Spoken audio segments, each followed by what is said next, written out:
Hey everybody, Beyond Drew TV here. Welcome back to the channel. Welcome back to Thornton Hills Zoo.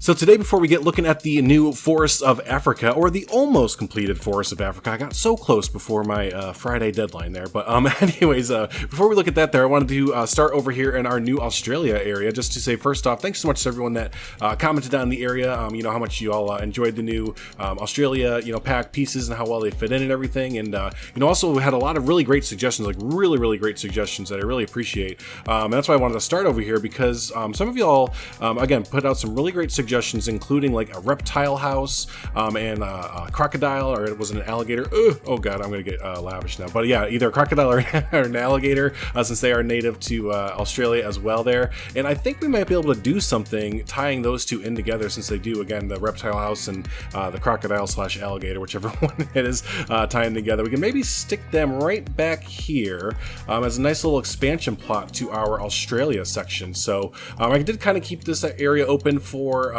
didn't really know, to be honest, don't really know, but I think this is what it's going to be. It's just going to be an Australia expansion pad, basically. So not in the next few episodes, but eventually. Keep harping on me, those of you who watch every time. Keep harping on me if I don't come back here eventually. But yeah, we'll make this an expansion area for the Australia section. Maybe get, like I said, a reptile house and all that fun stuff there. So, but for today's episode, we're gonna go ahead and jump over all the way across the zoo.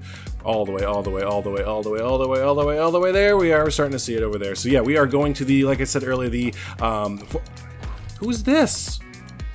Oh, well, speaking of, this is one of our animals that are going into the new area there. Why don't you just go over that way? Sounds good. All right, so we're going to the Forests of Africa, which, yeah, this area has been kind of started-ish for the last little bit, but just haven't really gotten to work in it, and finally started to kind of just plug away at it here. And again, yeah, like I was saying, I didn't fully finish what you're seeing today. A lot of the nitty-gritty detail work kind of needs to go in. Kind of got, like, the basis done. Kind of got the full outline sketch, if you will. So that's what we're going to take a look at today, but we're going to be revisiting this area in the next episode or two, possibly, of Thornton Hills there, because I do have some fun, big ideas going on here. So yeah, but with all that stammering out of the way, let's go ahead and take a look at the fun little stuff here we have. So when you first get in here, we have this building. I kind of paused there because I don't really know what it is. I saw this on when I searched Google Images for, I think it was just African architecture, to be honest with you. And yeah, this, like, it was a cathedral? Yeah, I believe it was a cathedral. But yeah, just really like the way it looked there. So on the inside of it there's a few more details that I don't have in here. But yeah, there's basically benches and everything all throughout it. So I thought we'd do the same. Nice little sit-down area for people to go into. And yeah, if you can't tell what this is made out of, these are the teeny tiny, or not teeny tiny, but these are the small, thin painted planks there, just recolored. And yeah, I just kind of made a whole bunch of them there. So yeah, I really like how that turned out. And then we have these pretty big planters next to it as well that I want to get some kind of more overgrowth going on to it there. But yeah, just I saw these as well when I was searching African architecture. Just straight up African architecture, and I saw these two things. I was like, yeah, let's meld them together there. I really like how they look there. This originally wasn't a planter in the reference image there, but kind of made it into one there. So yeah, again, I'm gonna keep repeating myself probably throughout the whole thing, but I haven't really done the nitty-gritty detail work. Yeah, as you can see, there's no benches or lampposts or just a lot of that, little fun stuff to kind of bring an area alive there. We'll come back through and take a look at this place again. So, be sure to notice the differences kind of thing as we come back. So as we come up here, there's actually, there's two levels as we go here. There's the split level off to the right-hand side. It's kind of your quote-unquote main pathway, the larger the path that kind of cuts through this area of the zoo. But again, it is like the main path for the zoo that's cutting through here. And yeah, you get some nice overviews of the area here. And just we're going to go very quick, since we're going to go a little bit more in detail, but kind of get again a nice quick little overview of the area from this this little upper deck area there. So let's kind of traverse back here, and as you can see here, we have our nice. Oh, I forgot this building. This is just a bathroom. That's all. Don't worry. So anytime you see me build a building and it has these cracked windows on the side, it's usually like a bathroom. Then to crack the windows to vent out all the bathroomness. So, but yeah, we have this nice sign here pointing down to the forest floor, which is where we're going to go for our African forest area here. So yeah, we have a lot of lush what are these called here? I always forget the name of these guys. The brackens, yeah. Have a lot of lush, bracken and just overgrowth feel for that kind of forest vibe here. So first we're gonna go ahead and take a left though. This kind of goes into, again, not completed, no details done yet, but we'll come back. This is gonna look into our bonobos. So this is the first look at our bonobo habitat here. And this is kind of the indoor area where they get to hang out. Oh, air just kicked on, sorry if it's really loud in the background. I'll try to edit that out. But yeah, this is the first area you can kind of see the bonobos hanging out there. So can't wait to kind of do up the interior of this, have some fun ideas there. So this is gonna look completely different next time. So come on out here. We'll skip over the rest of the bonobo habitat for now, but we will inevitably run into it. And come down here, which is overlooking, or underlooking, I guess, underwater viewing, the Nile monitors. So we already technically have Nile monitors in the zoo here, back in our one of our houses. And that's fine. Like I was kind of thinking, I was like, man, the Nile monitors would kind of fit perfectly over here, and I really want to build them. Let's kind of jump out here so you can see the rest of their habitat, but nothing too big. There's two of them. There's one of them. But yeah, I wanted to justify having it in here. So my justification of having two Nile habitats is that this is the outdoor exhibit. As you can see, there's no like backstage area for them. So this is the outdoor exhibit for them, and the house is the indoor, basically. So whenever they need to take one or more of them off exhibit and bring them indoors to either, have a vet look at them or anything like that, they'll take them over to, and if you're new to this series, we're not going to go through it the whole thing, but definitely go back and check out the episode for the small animals habitat, because this is all done up for the interior, and we have Nile monitors in there, so right back there. So anyways, yeah, there's a whole episode or two on that. But yeah, so that's kind of the justification for having two Nile monitor habitats there. So there you go. So yeah, there's that, and then right across from it, let's kind of act like we're just coming back up out of the tunnel area here. We'll come over to the outdoor section of our bonobo habitat. Now, total for our bonobos, we have 4. There were 6 initially, but, and I kind of boxed myself in before realizing it, we ran out of room. There's not enough room in here for the bonobos. This is actually too small of an area for them, by kind of a considerable amount. It looks fine to me, like from this first glance, but yeah, no, they apparently for the in-game requirements, not that I really care too much because we're playing in sandbox mode, but I always kind of like to try and get it if I can. But anyways, so yeah, they're happy still, but I guess it could have been bigger. But anyways, here's their habitat there, full of climbing. There they are. I would say full of a bunch of climbing stuff, which they love to go all over. And yeah, no, they are pretty awesome. I love the bonobos. They're my 3rd favorite primate in the game. Oh, bless you. Oh, bless you. Well, dang it, dude. Now I gotta buy another box. Man, it's gonna cost me a whole $1.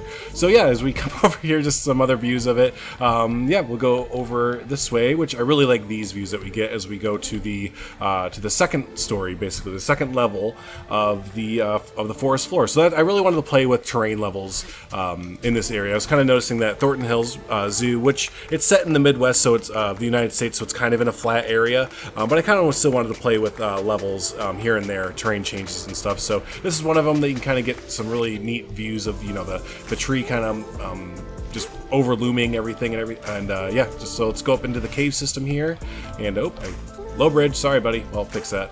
And as you make your way all the way up, you start to get your first looks at the incomplete, obviously, chimpanzee habitat. We'll get back to that in just a second because I'm really excited for the plans for this, or how it's going to probably end up looking, and we'll explain that. But on the left hand side, we have a 95% complete habitat up here that you probably didn't even see from down there because it's so wooded and everything. But we have the bongos. So yeah, we have a nice bongo habitat here. There are 4, I believe, or 6 possibly, bongos, and they have plenty of everything that they need, basically. So, but like I said, about 95% complete up here. I need to put some guardrails on the little viewing area here, but give a nice little overhead view of the bongo habitat. Kind of give you reference, we kind of were right next to it down here, next to the bonobos. The bongos are right up there, so just a little reference there. And I also gave them some extra I guess you'd say privacy, yeah. So there's a little chute down here, a little run that they can take, and I've seen this in multiple documentaries and YouTube videos and stuff like that. A lot of zoos will have, little runs that come all the way back down to a backstage building, basically, where they can kind of run away and get away from the guests if they need to. So this is what it looks like overhead, though. So this is the main kind of viewing area, and then here's the little run. There'd be a gate here to kind of control. Typically, I've seen it both ways. I've seen it where they have a gate to kind of control whether the animals can run back and forth, and then also just open, so if the animals want to go kind of out and about, they can. If not, they can run back down. So but yeah, there's our bongo exhibit there, nice and lush, make them kind of blend in there a little bit. And and then the last thing again to talk about is the incomplete here. Again, didn't have enough time, just ran out of time to get it done before recording, but it'll be done by the next time. But here is the Western chimpanzee exhibit, at least the infrastructure, right, the basis for it. So the reason why I'm really excited for it, and this is again playing on the terrain levels, is from here you're gonna get some really great views. Like you can kind of see now, you know that this is the bongo exhibit up here. I just can see from like down here where there's gonna be like trees up here and like climbing structures. I want to get like really tall climbing structures and stuff like that for the chimps to really, take advantage of their climbing ability and stuff. And yeah, I just think from way down here and even on this bridge and stuff like that, being able to look up and see like some chimps and maybe some treetops or climbing structures, I think that'd be awesome. So definitely look out for that. And then over here, we kind of are, I don't know if this is gonna stay 100%, but this is access right here for handicap or special needs or anybody that needs ramp access to go this way and then stairs down. Oh, that was nice. Did y'all catch that? Man, rewind that real quick. But they totally just kind of jolted down there. But it's another little viewing area to kind of get more up close and personal with the chimps. And you can imagine that here's gonna be some climbing structures to get them real close and all that fun stuff. So again, I don't know if this will stay 100% as is right now, but that's kind of the idea that we're going for. Oh, he did it again, man. I want to. Oh, watch, they're gonna do it. No, they're not gonna. Watch. Oh, they did it, man. Magical flying people. Woo! So, but anyway, so there is the start. Here's a nice little overhead view of the area. Oh, don't worry about this building. This used to be where the new African cathedral inspired building is now. So we're going to reuse this in the savannas of Africa section there. But yeah, this is the overview of what we have so far. Definitely let me know what you think of it so far. Again, like I said, for like, probably the 6th or 7th time, the details are not in yet. Like there's no benches really. I'm kind of avoiding that stuff because right now, if y'all don't know, if you're actively playing, maybe you do, but the game is a bit buggy at the moment, especially when it comes to pathing, path tools, laying anything on a path, using the path tool in general. It's really laggy, really buggy, so I mean, it's to the point where I don't even want to lay paths anymore because the game locks up for a few seconds in between laying stuff. And placing benches, same thing. The game will just kind of stutter and lock up there. Let's go ahead and go on like a bonobo or something like that. The floating bonobo.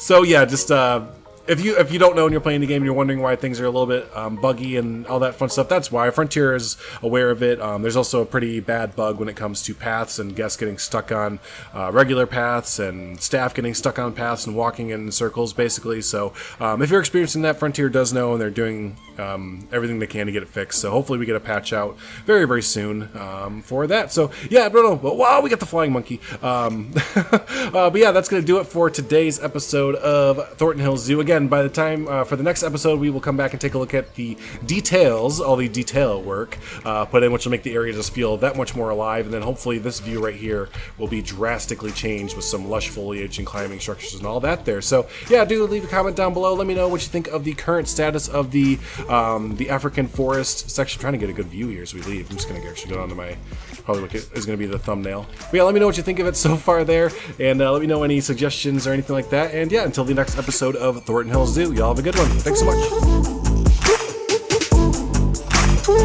much.